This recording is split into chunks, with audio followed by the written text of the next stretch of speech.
In this story, you will learn about courage, bravery, and triumph from the many different characters in the story.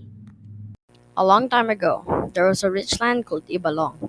The hero Baltog, who came from Botavora of the brave clan of Lipod, came to this land where many monsters were still roaming in its very dark forests.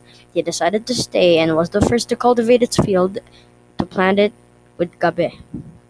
Then one night, a monstrous wild boar known as Tandayag saw this field and destroyed the crops. Upon knowing this, Baltog decided to look for this boar with all his courage and patience. At last, as soon as he saw it, he fearlessly wrestled it with all his might. Baltog was not afraid. He was strong and brave. Though the Tandayag had very long fangs, he was able to pin down the monstrous wild boar and break apart its very big jawbones. With this, the Tandayag fell and died. After this fight, Baltog went to his house in Tondol, carrying the Tandiag's broken bones. Then he hung it on a talisay tree in front of his house. Upon learning of the victory of their chief, Baltog, the people prepared a feast and celebrated. The very big jawbones of the dead boar became an attraction for everyone. Thus came the tribes of Panikwason and Nasog to marvel it. Handyong came to the land of Ibalong. Together with his men, he had to fight thousands of battles and face many dangers to defeat the monsters. They first fought the one-eyed monster with three necks in the land of Ponong. For 10 months, they fought without rest. They never stopped until all these monsters were killed. Han Diong and his men made their next attack against the giants, flying shark called Triburon, which had hardly fresh hands saw-like teeth that could crush rocks. They continued fighting until the defeat of the last Triburon. They tamed the wild carabaos. They even drive away the giant and very fierce Sarimao, which had very sharp fingernails.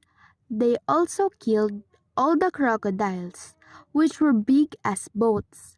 Among the enemies of Handiong and his men, the serpent Oriole was the hardest to kill. Having a beautiful voice, Oriole could change its image to deceive its enemies. To capture it, Hanjung tried different ways, but Oriole escaped every one of it and disappeared. So alone and unafraid, Hanjung decided to look for Oriole in the heart of the forest. The, he followed the beautiful voice and was almost enchanted by it in his pursuit. Days and nights passed until Oriole came to admire Hanjung's bravery and gallantry. Then the serpent helped the hero to conquer the monsters, thus restoring peace to the entire Ibalong. In one of the areas of Ibalong called Dingmanan, Hanjung built a town. Under his leadership and his laws, slaves and masters were treated equally. The people planted rice, and because of their high regard of him, they named this rice after him. He built the first boat to ride the waves of Ibalong seas. Through his good example, his people became inspired and came up with their own inventions. There was Kimantong, who made the plow, harrow, and other farming tools. Hablom, who invented the first loom of weaving abaca clothes. Tinahong and Anagta, who created the stove, cooking pot, earthen jar, and other kitchen utensils. And Sural, who brilliantly thought of syllabary and started to write on a marble rock. This was a golden period of the Ibalong. Then, suddenly, there came a big flood with terrifying earthquakes caused by Yunus.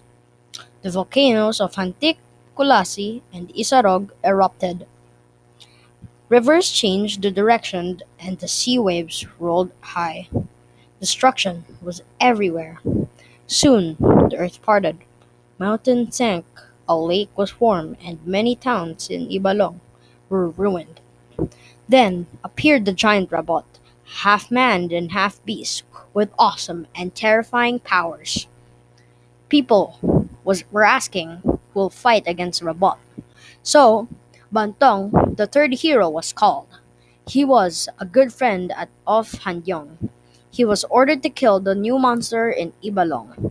To do this, he took with him 1,000 warriors to attack Rabot's den. But using his wisdom against Rabot, he did not attack the giant right away. He first observed Rabot's ways. Looking around the giant's den, he discovered that there were many rocks surrounding it, and there were people who were turned into rocks by Rabot. Bantong also learned that Rabot loved to sleep during the day and stayed awake at night. So he waited. When Rabot was already sleeping soundly, Bantong came near him. He cut the giant into two with his very sharp bolo without any struggle. Rabot died. So Ibalong was at peace once more. The end.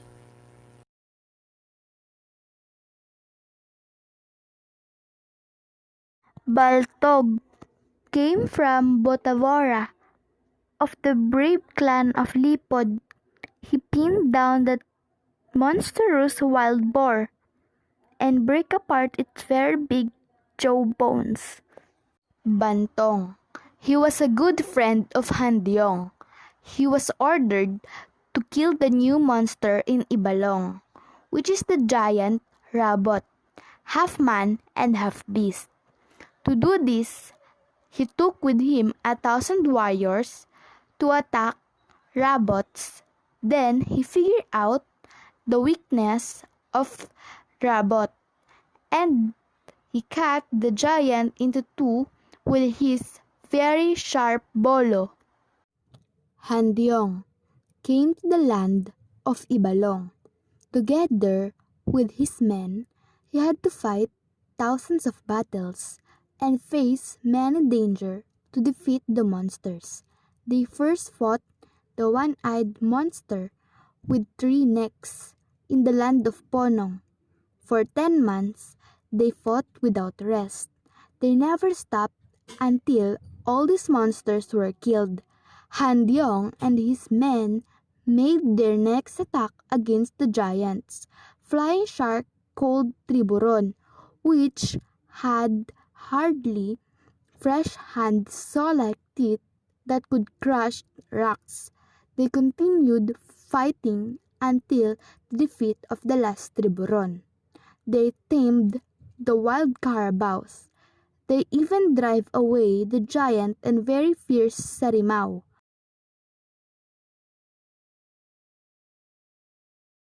After the long fighting and courage the heroes showed in the Ibalong, they saved Ibalong from the many monsters within it. The monsters with many appearances and powers have all been defeated, thanks to Bantong and Hanyong. Without them, the many monsters, such as the robot, the half-beast, half-man, Ariel, the snake woman, Tandayag, the fearsome, boar with long fangs, Triboron, the sharp-fanged flying sharks, and the Sarimau, the long-nailed monster. This story contains courage, bravery, and the gallantry displayed by the characters in the story of the Ibalong. The end.